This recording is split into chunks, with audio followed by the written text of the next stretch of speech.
Ngayong araw nga, graduation ng aming bunsong kapatid na lalaki. Yes, nag-iisa lang siyang lalaki sa aming magkakapatid. Pero bago tayo pumunta dyan, ay dito muna tayo sa pagmi-makeup. Maaga pa nga lang ay pumunta na sila dito sa bahay. Si Koykoy at si Angel na kanyang girlfriend. Dahil dito nga sila magmi-makeup. At ang magmi-makeup nga sa kanila ay ang aking kapatid na si Joanne. Magaling niya nga mag-makeup guys, dati pa yan siyang mahilig talaga siya mag-makeup at mag-ayos-ayos na mga buhok. Dahil nga magaling siya mag-makeup kapag may event sa amin, siya na ang mag-makeup. At ito na nga kinalabasan ng hair and makeup niya para kay Angel. Diba ang ganda, hindi masyadong makapal yung pagmi-makeup. Simple lang pero kabog ka dyan. Ayan, at ready na nga silang pumunta dun sa venue ng graduation. At pagkatapos naman yung make-upan si Angel, ay si Mama naman ang kanyang make-upan. At pagkatapos nga ang mga make-upan session, ay pumunta na sila dun sa venue lahat. Namin, isusunod talaga kami magkapatid. Kasi kailangan lang nilang mauna dun dahil magsisimula na nga ang graduation. Dahil dalawa lang ang pwedeng isama ng mga graduate, hindi na nga kami nakasamang magkapatid. Nauna na dun si Mama at si Papa at sila naman yung importante. Pero kami nga ng kapatid ko ay nakapag-ayos at nakapag-makeup. Kasi balak nga namin na pumunta lang dun kahit sa labas para makapag-picture. Pero sabi nga ni Mama, mamaya na lang pagkatapos ng graduation para na sa labas dahil sa mga pagkakataong ito ay nakapasok na nga sila dun sa loob ng venue at mahirapan na silang lumabas. Tumuloy kami doon, dito na lang kami muna dumiretso. Bumili kami ng mga kailangan para sa handa niya mamaya. At syempre, nagmerienda na rin. Dito nga ay kumakain kami ng siomay at nagmi-milk tea. Natatawa na nga lang kami sa sarili namin dahil ayos na ayos kami at dito lang naman kami pupunta. Sarap atin. Atin.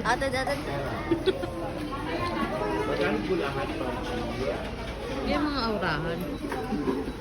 Nang makauwi kami ng bahay, nag-ayos-ayos na nga kami doon ng mga kagamitan. At pagkatapos nun, ay kailangan na namin kunin ang mga in-order naming pagkain. Dahil malapit na nga matapos yung graduation at kailangan na namin sumunod. Kaya kailangan na namin maihanda dito lahat sa bahay. At ito na nga yung mga in-order naming pagkain. Naabutan pa kami ng ulan guys. Sa wakas ay nakarating na nga rin kami dito sa venue. Pagdating nga namin ay saktong-sakto lang naman dahil patapos na rin nga sila. Kaya pumasok na rin kami sa loob at hindi naman na sila naging mahigpit. Pinapasok na rin naman tuloy-tuloy lang kami. Medyo may naabutan pa kami dun sa pinapanood nila. Hinahanap na namin kung nasa na sila para makita na namin agad at makapag-picture na kami paglabas nila. At eto nga, napakadaming gumraduate at nakita namin si Angel, diba? Naghanap-hanap na nga kami ng area kung saan kami pwede makapag-picture at yun, nakita na namin, pumunta na kami dito at binantayan na namin pagkatapos nila, makapagpa-picture na kami lahat dito for family picture. Pero napakatagal pa namin nagantay dito dahil nalobat na nga si Mama at hirap na kaming contact. Pero nakarating pa rin naman sila dito at eto na nga sila, ready na kami magpa-picture. Andiyan na rin sila Mama at si Papa. Siyempre kailangan mag-retouch para maganda pa rin sa picture. At eto na nga at kami na nga magpapa-picture, so ayos-ayos lang kami ng position namin dyan.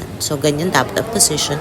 Nasa gitna ang aming at mga nasa pinakagitna, syempre yung aming gumraduate na kapatid. At kaming dalawang sisters ay nasa gilid. O, diba? Carry bumbo talaga. Isa nga ito sa masasayang araw na aming buhay, guys. Dahil lahat kami ay nakagraduate na ng college. At sobrang bilis nga ng panahon kung iisipin namin. Kasi dati sabay-sabay lang kami pumapasok sa school. Tapos ngayon, graduate na kaming lahat. Thank you, Lord. At ayun na ang mag-sweetheart. Sobrang cute nilang tingnan. Talagang gumraduate talaga sila ng college. Syempre, kailangan may picture din kaming mga matagal na sila mag-sweetheart since senior high school at natutuwa naman kami dahil nagtapos talaga sila ng kanilang pag-aaral. At ito naman si Mama, aurang-aura siya dyan sa damitan niya. O diba, sweet-sweetan sila dyan, nakakaloka sila. Hindi nga pwedeng hindi mapicturean si Mama sa ganyan yung aura. At ayan nga, binuhat pa siya ng aming kapatid na si Koykoy. Napakalakas naman yan. Ang cute naman nilang tingnan magnanay. Syempre kaming dalawang magkapatid na babae rin, kailangan may picture sa aming Mama. Palabas na nga ito guys at nagpicture lang kami ng ganyan for aura-aura purposes, ganun. Yan, at ang kanilang graduation nga ay dito yan kinanap sa Inaris Center sa Montalban. Ayun na silang magjowa, di ba ang cute? Nakamotor sila. At kami rin, nakamotor din. So cute din kami. Ay,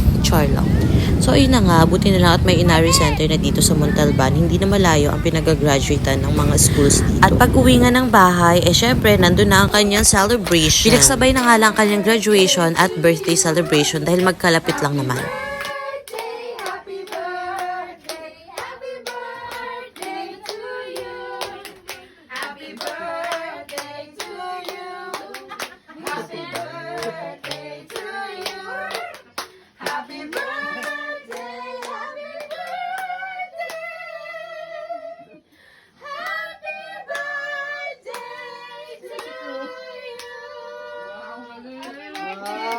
Yun lang guys, congrats Angel and Koykoy. God bless you. Follow for more guys. See you.